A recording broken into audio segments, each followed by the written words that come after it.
Good morning, everybody. How are you today? Good? Awesome. Um, how many of us consume water on a daily basis? And how many of us consume oil on a daily basis? At least I do. I'm a pure Punjabi. Okay? Um, can one live without oil?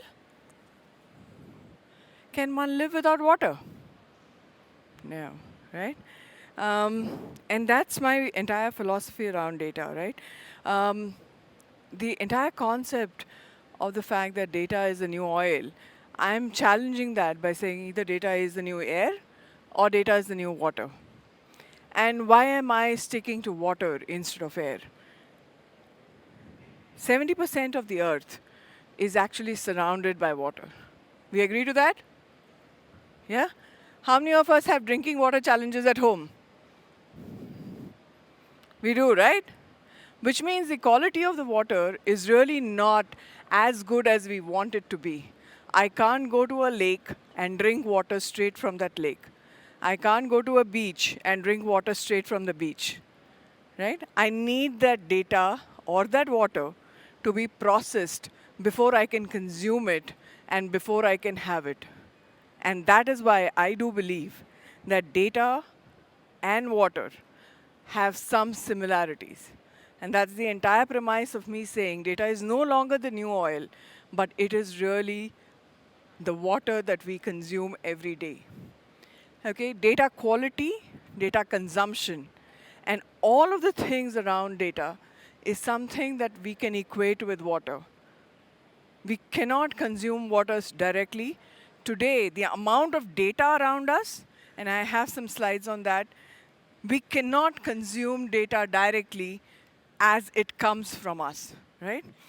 Um, if you look at um, how many of you use internet at home? How many of you use Airtel or Vodafone?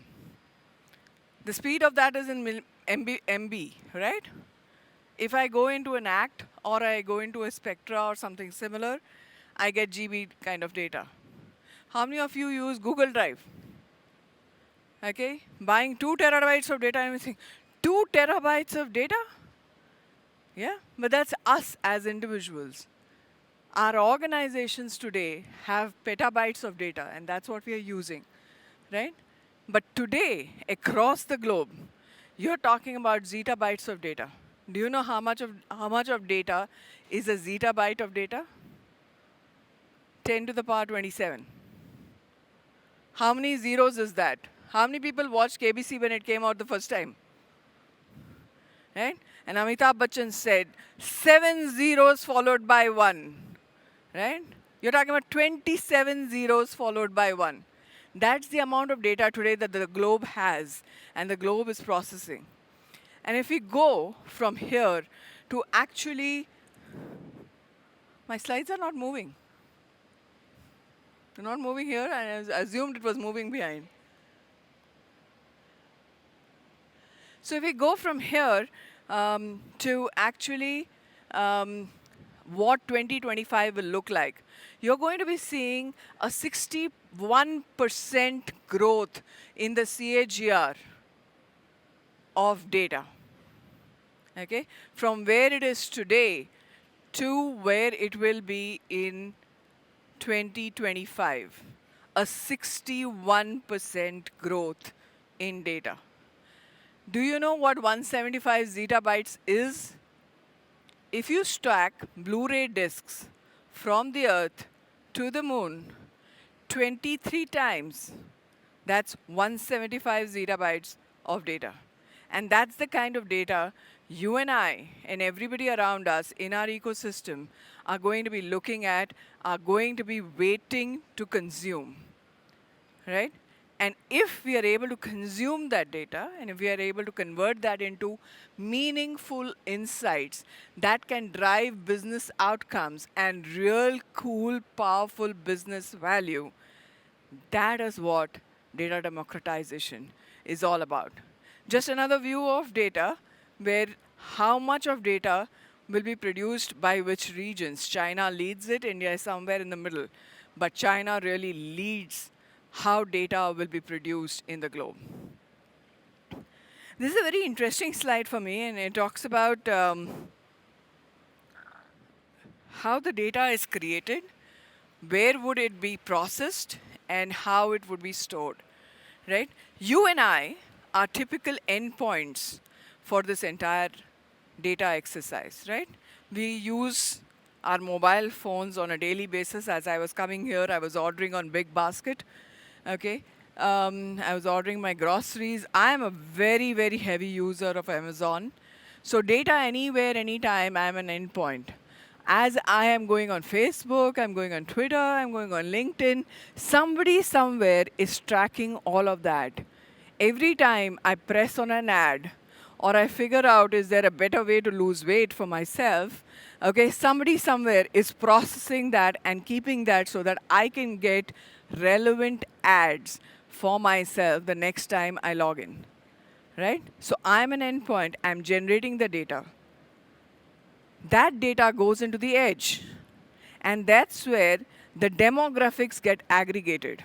A woman between 45 and 50, who are the other women like her doing similar activities, right? Can we create a pattern out of all the data that we are getting from women between that age group, from that country, gender equal to woman? How do we get this data aggregated and make a meaningful pattern out of this? Right? That's what happens at the edge. So you aggregate the data. You send it back to the core, which is where data actually gets stored. And with storage becoming cheaper, data centers coming across the world, data privacy laws happening around us, that is where data gets stored. Okay? That is where the prediction analytics, the insights get generated for that particular piece of data. It moves back into the edge, and that's where insights get aggregated. And once insights are aggregated, personalization of information for me comes back to me. And that is really, very simply put, what is personalization at scale for all of us. Okay? Now, if you go from here, I think these are some charts that I've just put up to showcase how the core edge and endpoint will get synthesized in terms of both data storage and in terms of data compute, right? This chart here just simplifies and tells us, the fact that we are generating far more real-time data than we can even store, and therefore can synthesize, and therefore can get insights out of it. And why do I say this? I'll give you a simple example. Okay, I come from Dell. We have Dell.com, and I'm sure that other e-stores have similar issues. If I'm going on Dell, I'm clicking, I'm searching for a laptop, I'm searching for some accessories, I put in a certain set of clicks, I get sometimes relevant data, I don't sometimes get relevant data because of the way I'm searching for it, right? I may not have the patience because I'm not getting relevant data to really buy. There is a click pattern that has come out of my entire exercise. I came in, did some exercise, it didn't yield into a sale, right? Our statistics say that 7% of the people who come to Dell.com really buy. So if I'm able to convert 93% of people who come to Dell.com, even by 1%, my sales can grow annually very, very high, right? But can I store that data and therefore process it? It's not necessarily always something that I can do. Think about the Amazons of the world, think about the Googles of the world, and how they convert that kind of data into insights. Do they have the capability of storing something like that? Recently, I was in San Francisco, and we met the CIO of Yahoo. The kind of mechanisms that he has put into place in terms of actually putting in his compute and storage was phenomenally different from what I have experienced in my technical career, right? So I think there are solutions, but I don't believe yet our data today is being stored across the globe as it is being generated. And the fact that we can't store it means we cannot analyze it, we cannot drive insights from it, which means we are not able to today give as much personalization as we want to do it. This is an example. This slide tells you how much data is being generated by these companies in 1 minute, right? In 1 minute. Not in a day, not in a month, not in a year, in 1 minute every day. That's this kind of data that we are generating across the globe. And this, I mean, I couldn't put all the companies in the world here. This is just some of the very big companies that we've got, right? So coming to the real topic of the presentation, right? And we're talking about data democratization.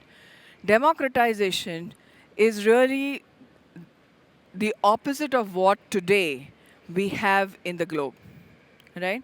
Today you have access to limited data in your own organizations. What I want to do with data democratization, now the principle of data democratization is I give you everything that you have, that I have, except what you don't need to see or you should not be seeing. So if there is an HR data which is confidential, obviously you should not be seeing it. You should see only your data. But if there is data across Dell, for example, as to how many orders we are placing, as to what is the revenue of that, what kind of orders did not go through seamlessly, what were the shipping problems with that, with those orders, I should be able to see it. Because if I am in an infrastructure and technology team, I am running the data organization for Dell Digital, I should be able to figure out patterns and go back to my business stakeholders and say, hey, Kevin, this is something that you can do better. And I'm seeing a pattern. Data orders originating from this particular region in the US are having logistics issues 60% of the time. That is the kind of personalization that I need to deliver, okay? And for that, I should have all the data. How are large companies already doing something around data democratization? How many of us use Google Maps? Right? I booked a ticket last week on Inox and went to see this movie, Ujra Chaman, sorry. And I think you should see that. When I left home, okay, Google Maps told me, okay, that Garuda Mall, Inox at Garuda Mall is 3.7 kilometers away.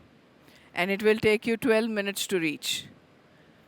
The movie ticket was booked on my mobile phone, but it was not added to my Google Calendar. Right? So somewhere from the things that I was doing on my phone, that information was picked up and sent to me as a notification by Google Maps. That's personalization. Right? I generally get a notification saying, you have to watch this movie. Traffic is bad on the way. You should leave now. And I watch a movie every Saturday, so Google knows that I need to go on Saturday evenings generally. Okay? I go to Austin, which is our headquarters, and when I log into my Uber app early in the morning, it tells me, do you want to go to Round Rock 2 East? Right? So it has stored information about Sheenam and said if it's a weekday morning between 7 to 9, she needs to go to office. Let's show her that. That's ease of convenience, right?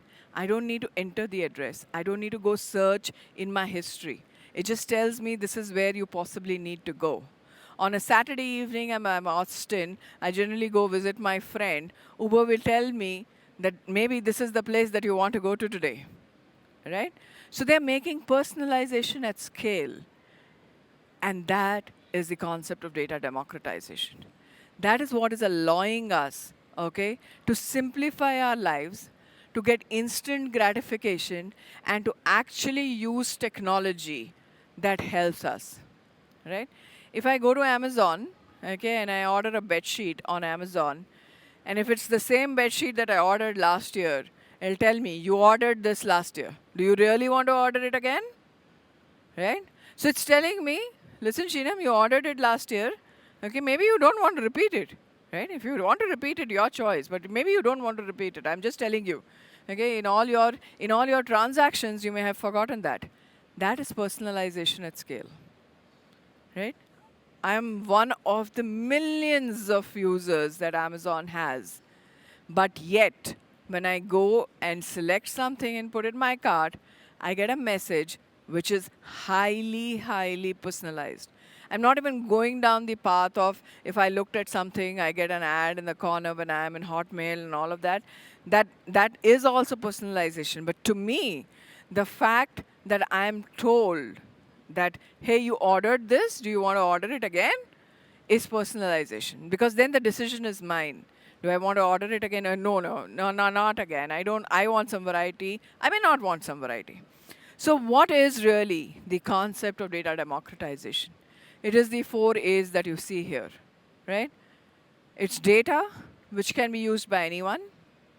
Okay, so you remove the restrictions.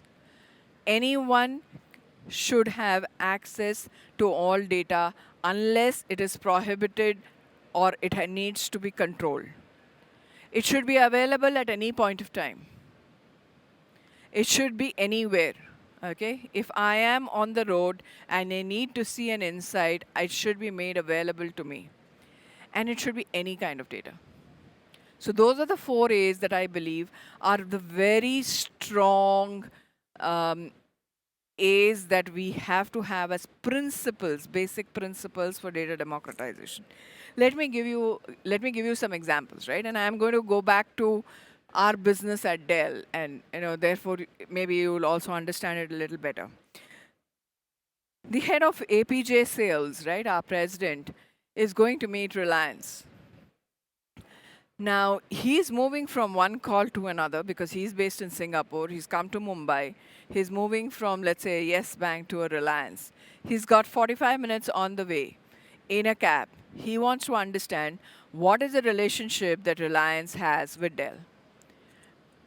Now, either he can do one thing, that he can log in, open his laptop, okay, go into the various systems that we've got, because we've grown over time, right? And legacy systems are disparate. Okay, when Dell and EMC came together, we had an Oracle system, we had an SAP system, we had so many systems around sales, and they need to use it. But if I can give him a single mobile app where he says, tell me, or he talks to it and says, tell me everything about Reliance that we know. And I can pull out information about what has been the past orders, okay, what has been Reliance's spending pattern with us, what all has Reliance bought for us, which were the deals that we lost at Reliance, okay, what did Reliance do in the recent past, okay, what has been what we believe are Reliance's priorities today, okay, and how this can move ahead, okay. What were the complaints or the service requests that Reliance raised to us, okay, and bring all of that in a single view for him to consume. He can do all of that in 10 minutes, right? And all he needs to do is tell me about Reliance. And I should be able to tell him everything that he needs to know about Reliance. Now, knowing what I know about the Dell infrastructure, we will have to go to at least 10 different systems. We will have to crawl the web to figure out what Reliance's spending patterns are. We will have to figure out, what are the other things that Reliance is doing today, what their priorities are, what kind of meetings has Mukesh Ambani done in the recent past, have been their conferences, whatever. But if I'm able to crawl all of my internal systems and the relevant external systems and give him all the data that is needed just for Reliance in a single view, that is data democratization. Let me give you a very simple example. This is a far more complicated case, right? I am the APJ sales head, the president for APJ for all of sales in Dell. I am tracking 3 KPIs this quarter, which are very different from the normal KPIs that I do. Okay? I just want to know today, if I have to call up people, who are the people who are trending red? I just need to tell my system, tell me the names of the people who are not meeting this particular KPI, right? Or, even better, tell me what are the 3 things I should be doing today to ensure my team is not tracking red.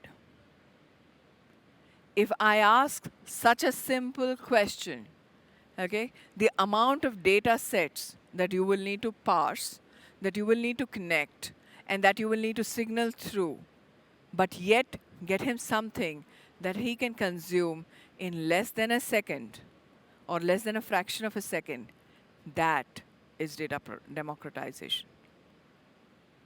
Okay? So, sorry, I ran.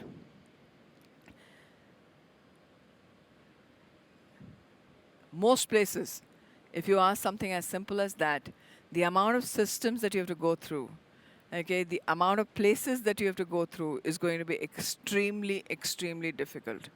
And it's going to be a maze. How do you simplify the maze? How do you declutter an architecture that makes it far more simpler to consume and far more easier for us to understand is really the power of data democratization. And I'll try and explain this, the architecture, in a very simple format for you to consume. This is really the legacy business intelligence landscape, right? You have here multiple source systems.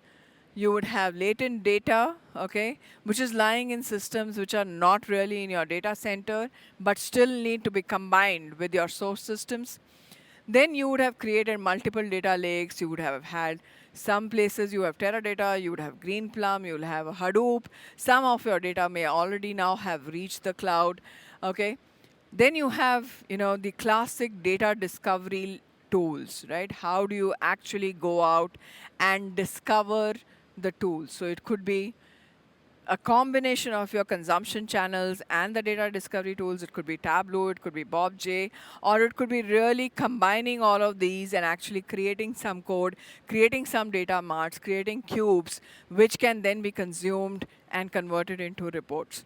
So this is really your classic business intelligence landscape. If you want to change this, right, what you're adding here is the middle layer, is the second top layer, which is your self-service workspaces, right? And when you're talking about self-service workspaces, what do I mean by that? You're introducing two concepts here. One is the concept of data APIs, right? I don't know how many of you have heard of data APIs, but that's a very strong concept today in the industry. You are actually creating virtualization of data, right? You have multiple source systems which continue to exist, right? You have them sitting in the data warehouse, you have real-time data, and you have data which is on the other side. Now, when you combine all of that together, that is what is the power of data democratization. Okay? This is really my last slide here, and this kind of is kind of a summary of what all I have said. The basic principle here is open up, okay, give access as much as you can, okay, allow people to consume both real time and in batch, and keep your architecture simple so that the cluster below is kind of hidden from the consumer. Okay? I'm open for questions. Thank you.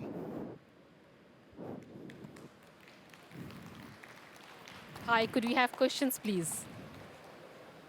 Yeah, could we have the mic there?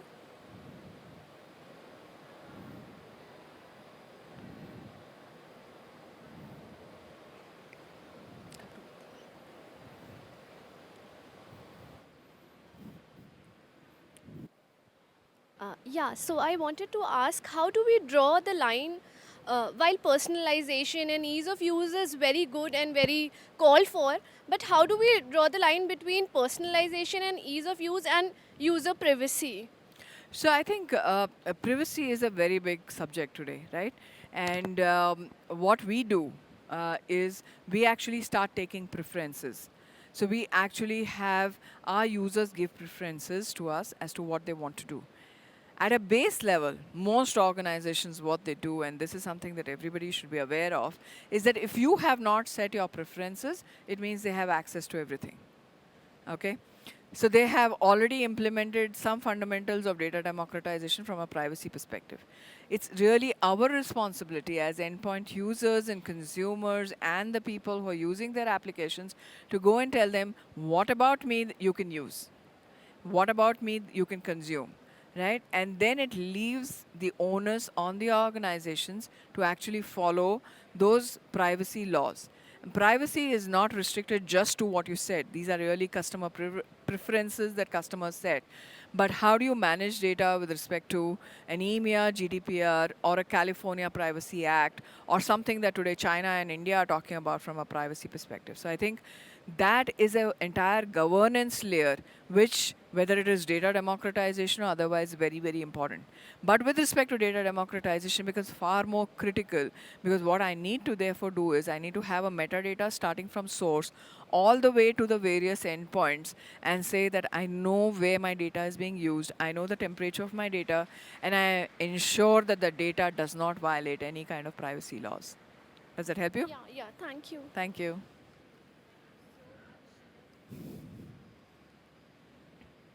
So much, Sheenam. This has been We have such one a. more Oh, question. there's a question. Yeah. Can't hear you. Could you put on the mic?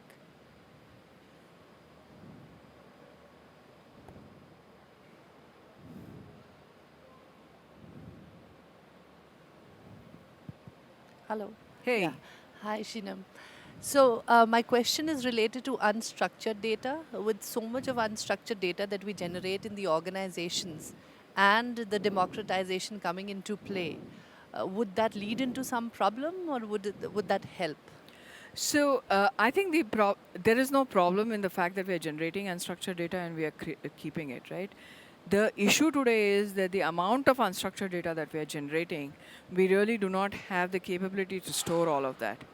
But if we could store it and marry that with the structured data, the possibilities are immense. And the entire thing that I talked about, the number of clicks, the way you go through, all of that is unstructured data, right?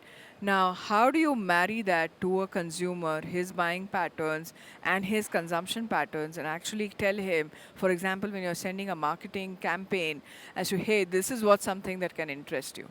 Okay?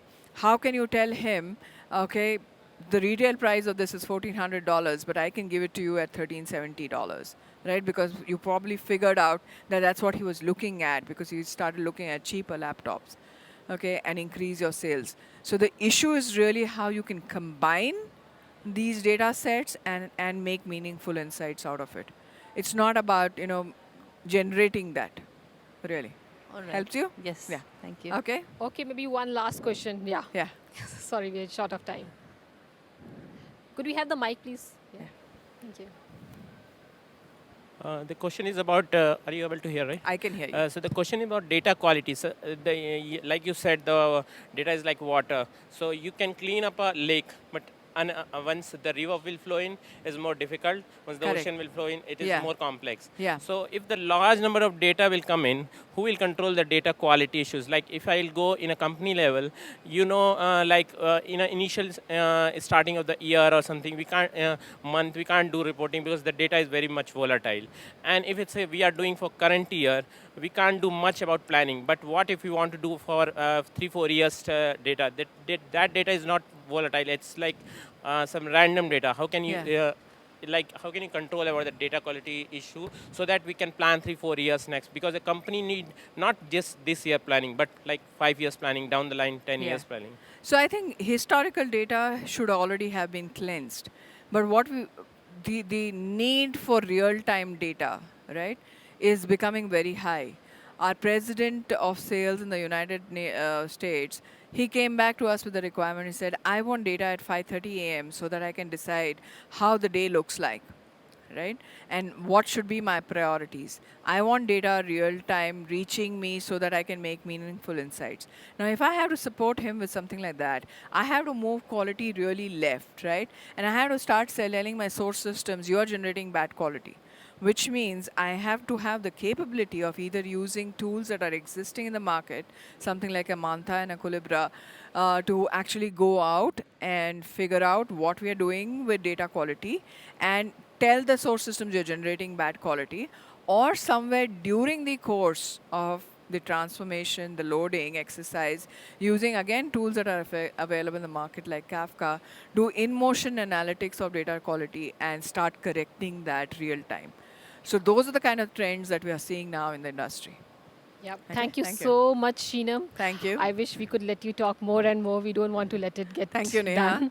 done. Could I have Nivedita on the stage to please present And a token of thanks? I want to apologize. I was here a little late. Just on We time. just squeezed it in. Okay. Thank you for being patient with me. Yeah.